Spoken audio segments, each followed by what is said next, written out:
Hello, people of the internet, and welcome to another installment of Kaiju's Corner. I am, of course, your host, Andres Perez, aka Kaiju Noir, and here with me is the one and only Deadpoolzilla. Greetings, everyone.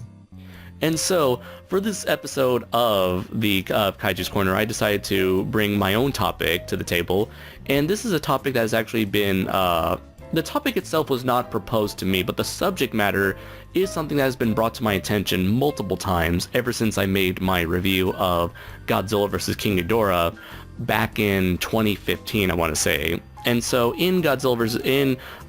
For the Heisei series, me and several other individuals time and time again have criticized the poor continuity, the poor continuity in the movies, all because of one single movie. And what is that movie, Deadpoolzilla? Godzilla vs. King Ghidorah. Right, it's the movie that featured time travel, which is a plot device that is very easy to fuck up. And even the best time travel movies like Back to the Future or Terminator, they would, as good as they are, even they would have certain inconsistencies here and there when it comes to their handling of time travel or how exactly time travel works per se in their universes. Is it something that, can you change the future, or can nothing really change the future? Is it rewritable, or is it just simply a time loop, or can it be both in certain cases? Can it be changeable and loopable at the same time? It's a slippery slope that can lead to a lot of problems. And with Godzilla vs. King Ghidorah, there was a huge problem that many people have commented on when it comes to that film's use of time travel. So, DBZ, what is the thing that people usually criticize when it comes to the use of time travel in Godzilla vs. King Ghidorah? The time loop and everyone remembering that, Godzilla was a real thing. Even though, no, everything that Godzilla did should be replaced, and all of your memories should be rewritten and history should be rewritten as though it was all King Ghidorah, and everyone should be like, who's this Godzilla you keep talking about? Exactly. So for those of you who haven't seen Godzilla vs. King Ghidorah, or those of you who haven't seen the movie in a while, in the context of the movie, several individuals, both the heroes and the villains, go to the past to prevent the creation of Godzilla. Which Godzilla? Who fucking knows? They are never specific. But because the thing is, when it comes to Heisei Godzilla, the 80s, 90s Godzilla, the movies themselves are always very vague as to whether or not this is the original 54 Godzilla who's come back to life, or is this just simply the second Godzilla, like the one we saw for the majority of the Showa era. So for the sake of simplicity, let's assume that this version of Godzilla, by that I mean the Godzillasaurus we see in the World War II sequences, let's say, for the sake of simplicity, that is meant to grow up into the Heisei Godzilla and has nothing to do with the other Godzilla that took place in 1954. It's really fucking confusing because in this movie, they treat Godzilla as if there was always one Godzilla, even though many people have speculated there are always two Godzillas. And here is already where we get into the problem of the continuity. Am I right, DPZ?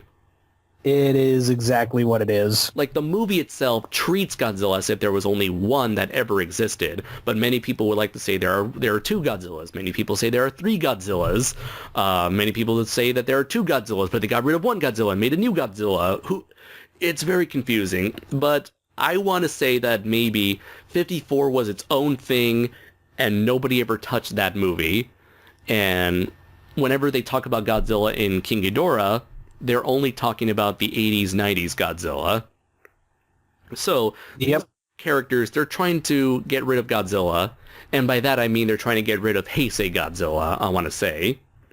Again, they're very vague about that, and I blame the writing itself. So, they go to the past, and they seemingly prevent the creation of Godzilla, and instead replace Heisei Godzilla, with the creation of King Ghidorah, who remains in slumber until the events of the modern day, where the villains from the future end up reawakening King Ghidorah and having it take Godzilla's place as the destroyer of Japan. And so these characters decide the protagonist who came back from the past, they decide to recreate Godzilla using help from a businessman by the name of Shindo. And Shindo was an individual who was in World War II, who had a deep connection with the Godzillasaurus. So they try to use a nuclear submarine that they pulled out of their asses, which is stupid because Japan is not supposed to have any sort of nuclear weapons. Again, bad writing. And they attempt to recreate Godzilla, but lo and behold, the Godzillasaurus already became Godzilla, and I believe it was, again, because of the writing, it was very vague as to how that new Godzilla already became Godzilla, and that's what sort of led a potential loophole for this fancy theory we're about to talk about.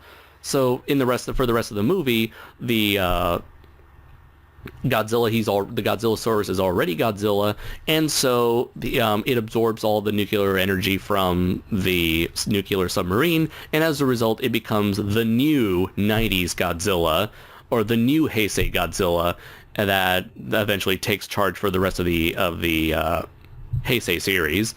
And for the rest of the series, we kind of go back and forth as to whether or not the 80s movies were in continuity, because supposedly they did change the future. However, with the theory we're about to talk about, perhaps the timeline was not changed. And that's what I want to talk about, which is the Godzilla the Godzilla loophole timeline theory. So for this theory, many fans assume that the Heisei timeline was never changed to begin with, and in fact, by trying to prevent the creation of the Heisei Godzilla, they unknowingly created the Heisei Godzilla. So by trying to change the timeline, all they did was just set the timeline in motion, set things the events in motion. Are you familiar with this style of time travel, DPZ? Yeah, I watch CW Flash and it makes my head hurt. Plus, the whole thing of time travel is don't do it. That's what it comes down to. I myself have not seen The Flash, but I'm assuming that they also do a thing where someone travels back in time to prevent something, but they end up just creating that problem in the first place. Well, it's more like they get rid of one problem and it makes 50 more. I see. So let's see. Oh, kind of like the Terminator 2 idea, where the characters, both the Terminator and Kyle Reese, they go to the past to prevent the creation of John Connor, but they end up causing a time loop where their actions led to the creation of John Connor. You know what I mean? Yeah, John Connor literally sent a dick in a box for his mom. Pretty much, yeah. So it's like a time loop. Without the time travel at the beginning, you would not have the entire timeline as a whole. Like, it pretty much, like, the continuity of Terminator relies on that paradox, that time loop paradox. And that's what many people suggest for Godzilla versus King Ghidorah, where if it weren't for the interference of the Futurians, then Heisei Godzilla, both the 80s version and the 90s version, wouldn't have existed.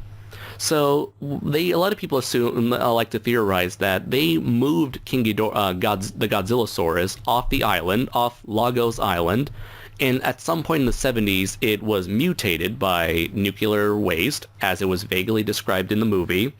And so that's how 80s Godzilla came to be. And so, they moved the Godzillasaurus mutated, and eventually became the Godzilla that we see in both The Return to Godzilla and Godzilla vs. Biollante.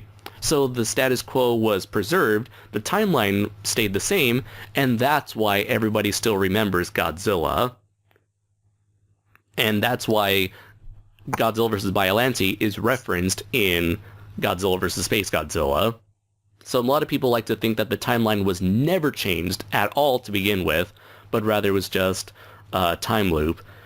And this is something that people have used. This is the theory that people have used to to defend Godzilla versus King Ghidorah, stating that there is no time, there is no bad writing, or there is no poor use of time travel, and that is say, oh, see, the time travel, it makes sense now. There is no such thing. There is no such a thing. There is no such a thing. There's no such thing as a bad writing when it comes to this movie, at least when it comes to the time travel. But here's my problem. So sure, the time loop theory explains, it does a decent job at explaining why everybody still remembers Godzilla from the past, and it does explain why Biollante is still in continuity and why it was brought up in Space Godzilla.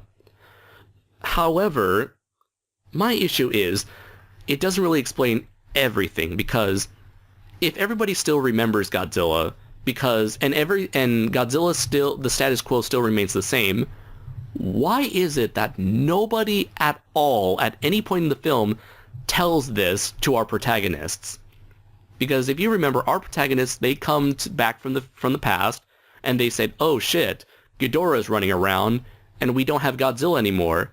Shouldn't there be someone on the fucking planet to tell our protagonists, hey, you guys fucked up, Godzilla is still a thing here?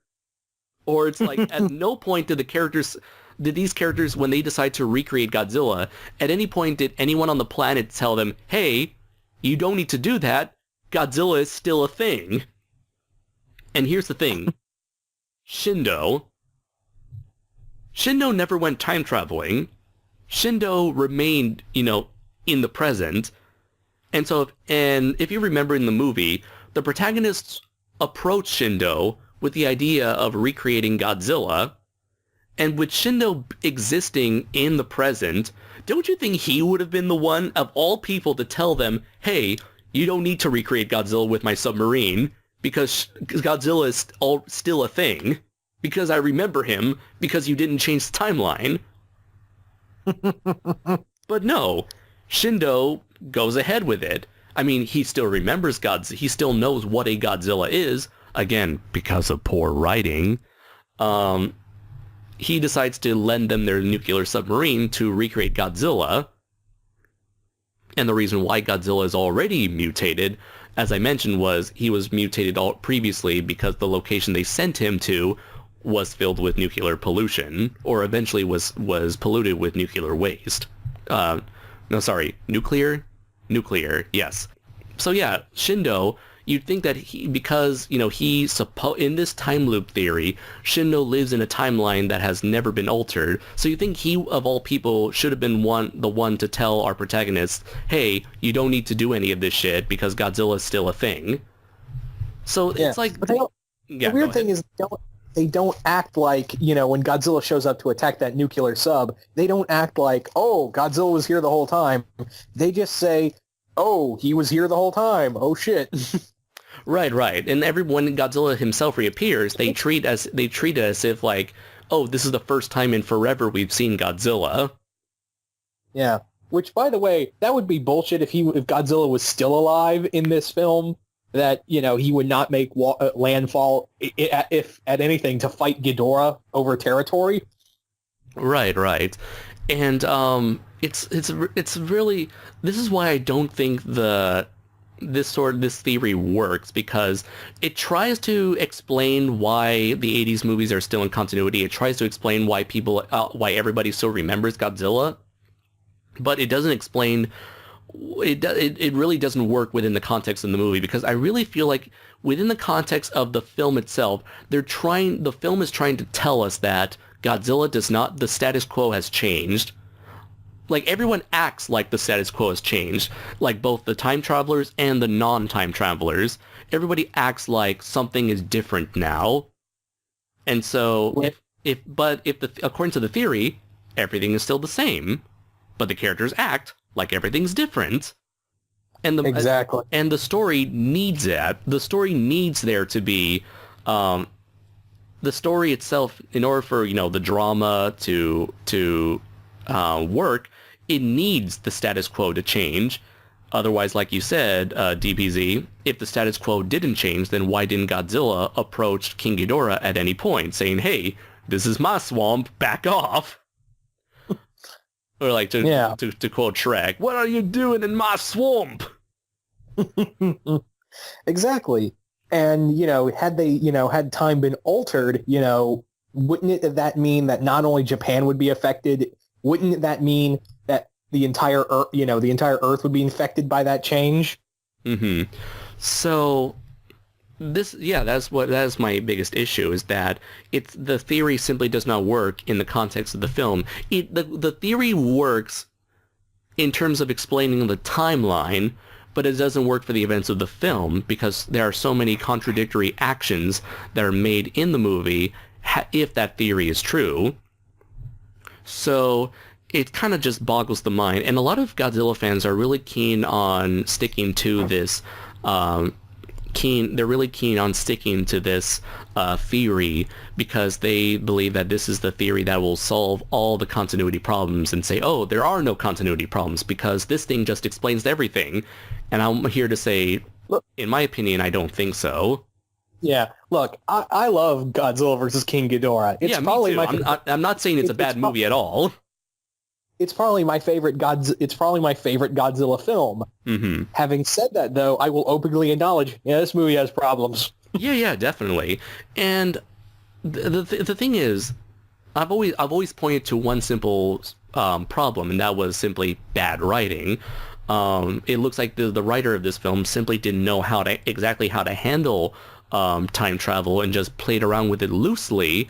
And like I theorized in my review for Godzilla vs. King Ghidorah, he didn't want to have our protagonist explain to everybody on Earth who and what Godzilla is. He just wanted the plot to move around at a very fast pace, and so by having everyone still remember Godzilla, then he could skip that explanation and have everyone get on board with sending the nuclear sub to mutate Godzilla, as opposed to spending time having to explain to everybody who Godzilla is and where you came from.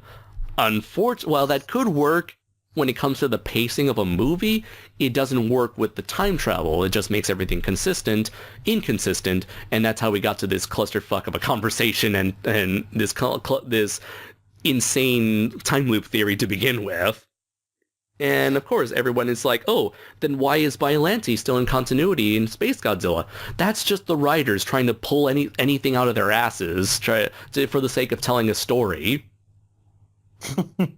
However, I guess the reason why people are so obsessed with this time loop theory is because at the end of the day, they're just fans that are trying to make sense out of something. They're trying to put extra thought into something that probably didn't need extra thought to begin with. Why do they do that?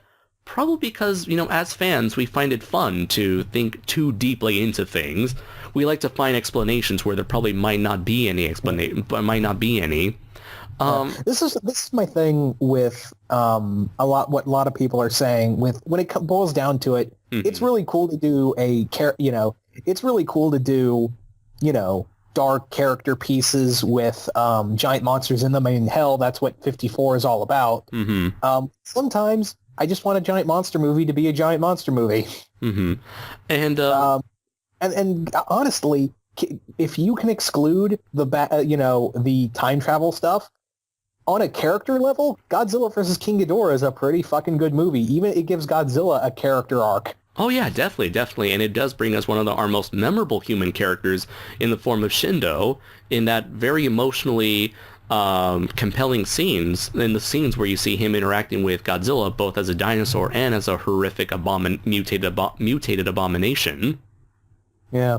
And what I love about, I know I'm getting into a tangent here, but what I love about that scene is that you can interpret it in so many different ways, whether it's like, oh, maybe he'll remember me and he won't kill me, or he wants Godzilla to kill him to make up for his sins. Right. That's the interpretation I've always gone with.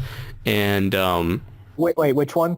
The one you just said, where he wants Godzilla to kill him because he wants to pay for his sins. Ah, okay. Mm-hmm. Yeah, that's how I've always seen that. How I've always interpreted that scene. And I believe, yeah, it is. As fans, we always love to dig deep into whatever it is that we are into, and even when things don't make sense, we like to play around with these ideas and concepts in a way to make sense and to form our own head canons, if you will. And so I do understand, even though I'm trying to look at this from a realistic perspective and say, no, this is all just bad writing, I can see where these Godzilla fans are coming from with trying to make sense out of something that was poorly handled to begin with. But the thing is, the reason why I bring up this discussion on the time loop theory and bring it under scrutiny is because simply people have used it, this sort of headcanon, as a way to say, no, there are no problems with Godzilla vs. King Ghidorah. See, it all makes sense now. And I'm here to say, no, it doesn't really make sense.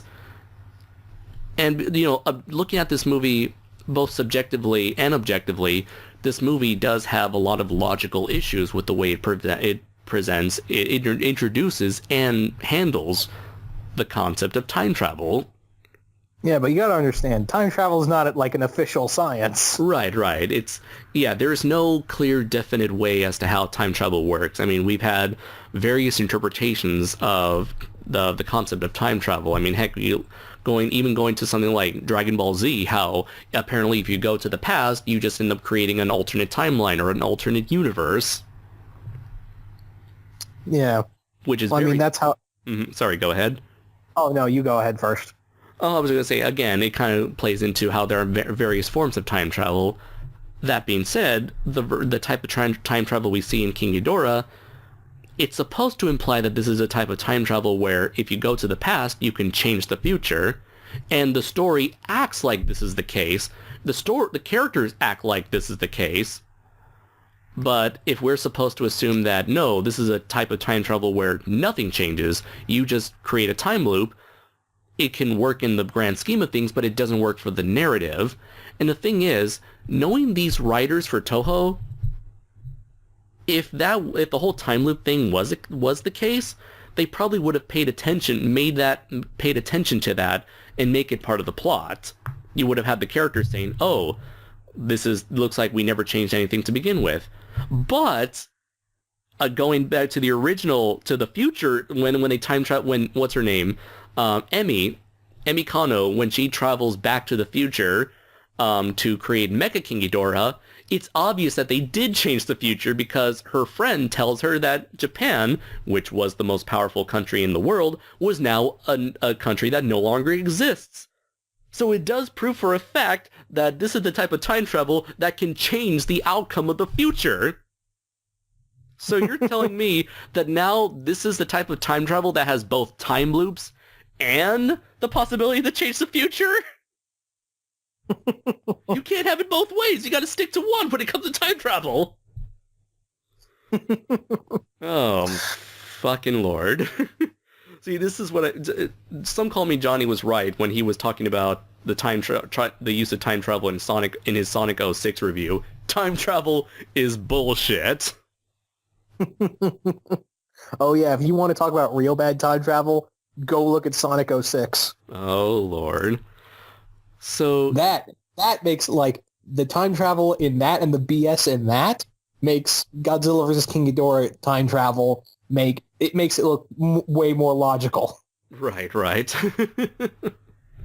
So I did want to make this episode of Kaiju's Corner just to discuss this time loop theory. And despite the fact that so many people have discussed this and explained this and try to make sense out of something that was probably not meant to make sense to begin with, at the end of the day, I still stick to my guns and say that a lot of the issues for these films is simply due to poor writing and a poor handling of a very complicated and very delicate concept, sci-fi concept. So what would be your final thoughts, man, on how would you explain the craziness of the time travel, of the use of time travel in Godzilla vs. King Ghidorah? I blame Flash. I blame the Flash. There you go. That's a good theory. See, this is the theory that makes more sense to me. He went to the past and he fucked up the future, and he ended up whatever his actions kind of caused some bullshit time wave that affected the Godzilla universe. There you go. There's my explanation. Yes, yes. The science is sound with that one.